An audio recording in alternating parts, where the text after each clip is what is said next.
Coucou, c'est depuis la prairie de mes chevaux que je vous tourne cette petite vidéo pour partager avec vous quelques mots au sujet du développement personnel dans la relation équin-humain. Alors en tant que comportementaliste équin, coach équin holistique, communicante animalière et puis anciennement ATE, MATE, j'ai débourré, éduqué, rééduqué des chevaux, des équidés, des chevaux, des poneys, quelques mules, quelques ânes. Eh bien, j'ai accompagné de nombreux couples finalement équins-humains et j'ai accompagné de nombreuses personnes à cheminer au contact du cheval en tant que coach équin.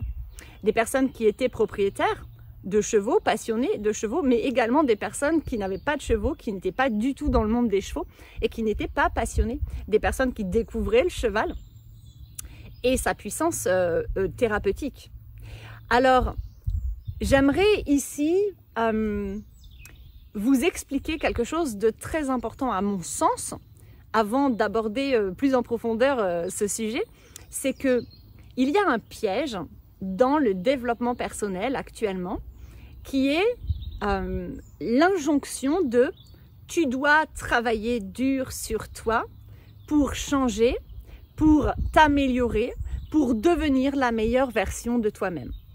Et à mon sens, cette phrase-là, cette injonction de « tu dois » ou « travail dur », c'est un piège dans le développement personnel et ce n'est pas ce que le cheminement personnel que moi j'applique sur moi et que j'enseigne, que je transmets à travers mes formations, mes stages, mes retraites ou mes accompagnements. Ce n'est pas ce que le cheminement personnel ou ce que eh bien, ce processus de transmutation intérieure, d'introspection, nous demande. Ce qu'il nous demande, ce chemin vers soi, c'est de s'aimer et de s'accepter, avant toute chose, ici et maintenant, tels que nous sommes, avec nos parts de lumière, mais aussi avec nos parts d'ombre, c'est-à-dire nos blessures, nos mémoires traumatiques, nos dysfonctionnements, nos peurs, nos doutes, nos croyances limitantes, nos héritages, nos conditionnements, nos réactions, notre ego, etc., etc. Et à mon sens, cette injonction, cette croyance que je dois travailler sur moi, je dois travailler dur sur moi, c'est quelque chose qu'on entend beaucoup dans le milieu du développement personnel, eh bien, c'est un piège parce que ça nous fait perdre énormément de temps sur ce chemin d'introspection, parce que ça nous fait prendre une voie qui n'est pas la voie de l'amour de soi, qui n'est pas la voie de l'acceptation de soi et qui n'est donc pas la voie de la guérison. Et d'ailleurs, j'accompagne énormément de personnes, alors énormément de femmes surtout, qui me disent « Mais Barbara, mais je comprends pas, ça fait des années que je travaille dur, que je travaille là-dessus. Et pourquoi ça ressort encore en constelle? Et pourquoi ça ressort encore en coaching? Et pourquoi ça ressort encore en guidance ?» Eh bien, tout simplement parce que lorsque tu décides de travailler sur toi et que cette décision, elle vient du mental ego, ou qu'elle vient de tes peurs, hein. Quand je dis mental ego, c'est la part de toi blessée, c'est ton ego blessé. Donc c'est la part de toi qui prend sa source dans tes blessures et donc dans ton système de protection, dans tes réponses de survie, dans ton système nerveux autonome, dans ton cerveau reptilien, celui qui gère l'instinct de survie. Et donc, ce sont des décisions qui sont raisonnées, R-A-I-S-O-2-N-E, parce que tu décides finalement de travailler dur sur toi pour obtenir quelque chose ou pour fuir autre chose. Si je travaille dur sur moi, c'est avant tout pourquoi? Et je vous pose la question. Si tu as tendance à te dire « Ouais, mais moi je travaille sur moi, je travaille sur moi », pourquoi? Ou pour qui? Est-ce que tu cherches à obtenir quelque chose de l'extérieur? C'est-à-dire, oui, mais moi, je veux être une meilleure version de moi pour être aimée, pour être reconnue, pour réussir, pour obtenir peut-être l'attention de quelqu'un ou du monde entier, pour gravir les échelons, pour obtenir plus d'argent, pour obtenir plus de followers. Je veux être une meilleure version de moi pour donner davantage aux autres, pour davantage répondre aux attentes des autres. Etc., etc. Et finalement, quand je veux travailler sur moi pour obtenir quelque chose de l'extérieur, je ne pars pas de mon cœur, je ne pars pas de mon essence profonde, je ne pars pas de mon âme, je pars de mes blessures, je pars de mes peurs, je pars de mon mental. Or, les décisions ne devraient jamais être prises depuis le mental. Le mental, il est fait pour raisonner et pour la direction qu'on a choisie depuis notre cœur. Donc les décisions devraient toujours être prises du cœur, de l'intuition. Et ensuite, le mental, il est là pour nous faire prendre ce chemin de manière raisonnée, c'est-à-dire de la manière la plus efficace, de la manière la plus sécure, la plus sûre, mais sans être dans des peurs disproportionnées parce qu'elles sont reliées à d'anciennes mémoires traumatiques. Dans le développement personnel, je pense que quelque chose est très important de comprendre, c'est que finalement, pourquoi est-ce que c'est important, à mon sens, de cheminer vers soi? Moi, je dis on chemine vers soi-même. Parce que dans cette société, depuis tout petit, on a été conditionné, on a été formaté, on a été coupé de notre véritable identité. On a été coupé de nos émotions bien souvent, on a été rejeté, dénigré, humilié, trahi, etc., invalidé, non reconnu dans notre monde intérieur, dans notre individualité, dans notre unicité, dans notre authenticité en fait. Et donc dans l'expression la plus pure, la plus originelle de soi-même.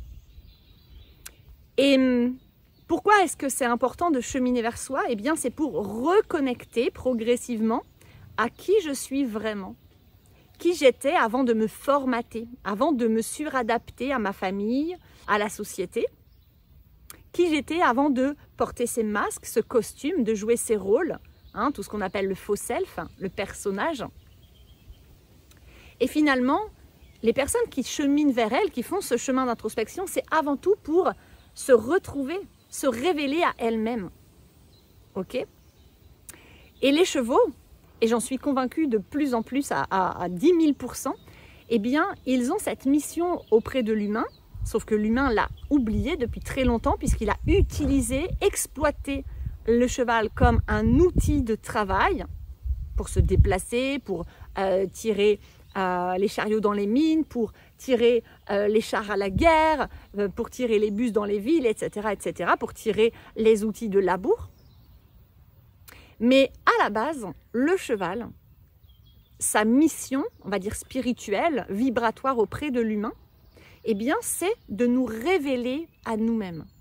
Et donc, le cheval, et ça j'ai pu l'observer des milliers de fois, j'en suis à 10 000% convaincue, avec son humain ou avec l'humain en sa présence, attention, je parle de chevaux quand même qui sont un minimum bien dans leur corps, dans leur tête et dans leur vie, eh bien le cheval va nous révéler, nous refléter une part de nous-mêmes qui a besoin d'être vue et entendue au moment T.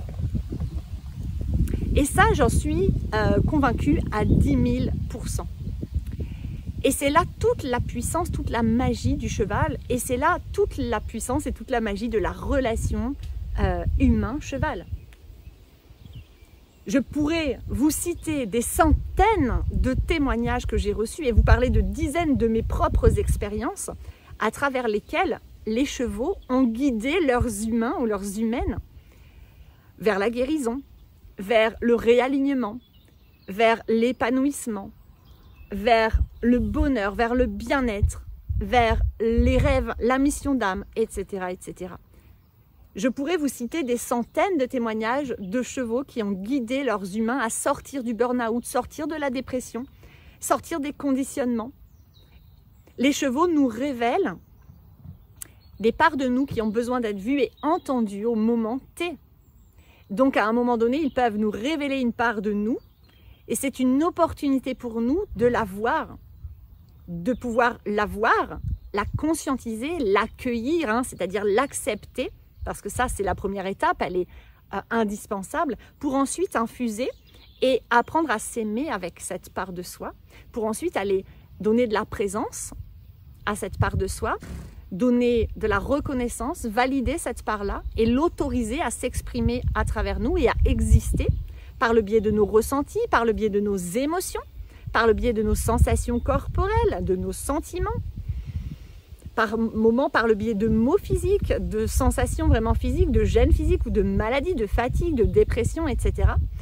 Et puis, d'aller simplement, en donnant cette présence à cette part de soi, eh bien l'apaiser pour qu'elle n'ait plus besoin de crier pour se faire entendre.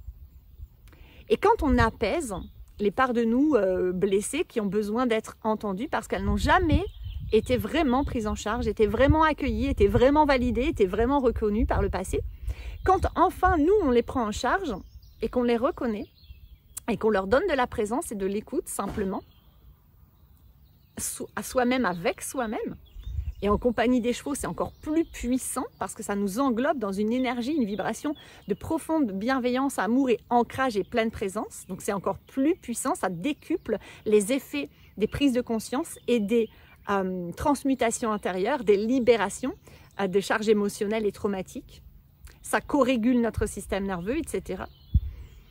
Et bien ce qui se passe, c'est que nous sommes plus en paix et alors le cheval va pouvoir nous révéler autre chose, puisque nous aurons entendu ce qui avait besoin de l'être.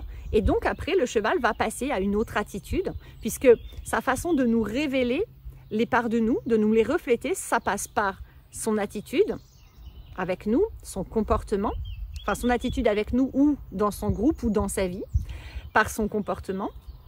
Ça peut passer également par son état de santé physique, émotionnel, vibratoire. Quelquefois même par des interactions avec nous-mêmes qui vont être différentes de d'habitude ou alors qui vont se répéter plusieurs fois d'affilée, etc. Et quand on sait écouter cette guidance puissante que le cheval nous envoie, c'est vraiment une force de transmutation, une force de guérison incroyable. Incroyable! Et c'est pour ça que je suis passionnée et que je fais ce magnifique métier et que j'ai envie de transmettre au plus grand nombre. Eh bien, cette facette du cheval qui a été oubliée malheureusement par l'humain, et quand on l'écoute, quand on l'accueille et quand on l'intègre dans sa vie, eh bien on grandit, non pas en travaillant dur sur soi pour changer, pour s'améliorer, pour plaire à quelqu'un ou pour obtenir quelque chose, non. On travaille absolument pas sur soi. On chemine vers soi-même pour progressivement retrouver notre être authentique, c'est-à-dire notre véritable identité. Qui je suis vraiment profondément. Et donc pour reconnecter à nos valeurs, à nos besoins, alors nos valeurs pour s'aligner avec elles, corps, cœur, esprit, nos besoins pour les respecter, les honorer, nos limites pour les respecter et les poser, et ensuite pour accueillir, aimer véritablement qui nous sommes vraiment, c'est-à-dire s'aimer avec sa sensibilité, son vécu, son histoire, son bagage, ses parts d'ombre, de lumière, etc. Se revaloriser, se donner ce que l'on ne nous a pas donné à l'extérieur, etc. Et ça, c'est un chemin qui mène vers un épanouissement, vers une guérison puissante, profonde et une transformation durable, vraie et puissante. J'ai pas d'autre mot en fait. Et pour moi, le cheval, il est vraiment incroyable dans ce rôle de guide, d'enseignant et finalement de coach, de partenaire pour grandir ensemble. Voilà, j'avais envie de vous développer ce sujet. Si jamais ça vous intéresse davantage, d'en savoir davantage, n'hésitez pas à vous inscrire à la communauté Cheval Pleine Conscience. Vous avez tous les liens sur tous mes réseaux, partout, sous mes vidéos YouTube. Vous avez un formulaire pour vous inscrire en bas de la page d'accueil. Vous pourrez accéder à 2 mini-formations gratuites. Les 5 clés pour une relation harmonieuse avec ton cheval et les 5 astuces pour recevoir les guidances et les enseignements de ton cheval. Vous pouvez aussi rejoindre la formation coach équin holistique. Il y a une session qui démarre en juillet et c'est justement le cœur du sujet de toute la formation pour pouvoir ajouter ça à votre boîte à outils si vous êtes déjà professionnel ou bien pour pouvoir créer votre activité d'accompagnement en lien avec le cheval, une activité unique qui soit alignée à qui vous êtes et qui reflète, qui rayonne votre couleur, à travers laquelle vraiment vous accomplir et vous sentir vraiment aligné, épanoui dans votre mission d'âme et de cœur.